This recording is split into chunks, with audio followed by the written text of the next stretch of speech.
भगवत पुराण के तृतीय स्कंद के 12वें अध्याय में नर और नारायण का बद्रिका आश्रम में तपस्या करने का प्रकरण मिलता है।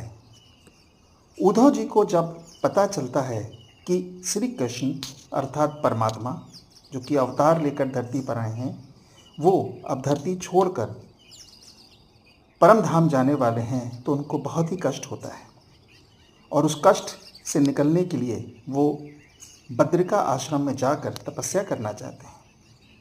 बद्रिका आश्रम में नर और नारायण भी तपस्या कर रहे हैं, जिसका विवरण इस श्लोक में है। यत्र नारायणो देवो नरश्च भगवान ऋषिः मृदु तीव्रम तपो दीर्घम ते पाते लोक भावनौ।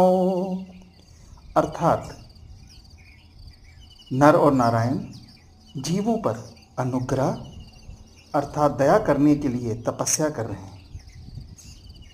वो लंबे वक्त तक शांत, शीतल एवं दूसरों को सुख पहुंचाने के भाव से तपस्या कर रहे हैं।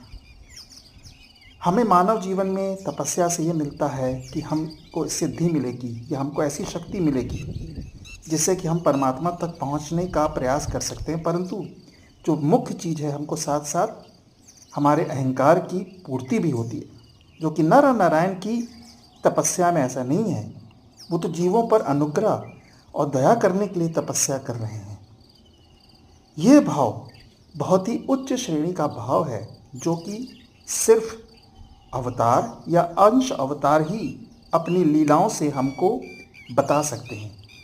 ये एक बहुत ही छोटा सा श्लोक है, परंतु उसमें जो तत्व ज्ञान छुपा हुआ है वो एक अद्भुत भाव का है कि ऋषि पुत्र नर और नारायण, जो कि धर्म और अहिंसा के पुत्र हैं, वो लंबे समय की तपस्या सिर्फ इसलिए कर रहे हैं कि वो जीवों पर अनुग्रह या और दया कर सकें। इससे पता चलता है कि जब परमात्मा अवतार या अंश अवतार के रूप में आता है, तो उसका सिर्फ एक ध्येय होता है कि हम लोगों को मोक्ष दिला सके, और हम इस बात को भूल जाते हैं। हम अपने जीवन में इतने मस्त रहते हैं कि हम परमात्मा के इस ज्ञान को कभी भी समझ नहीं पाते हैं।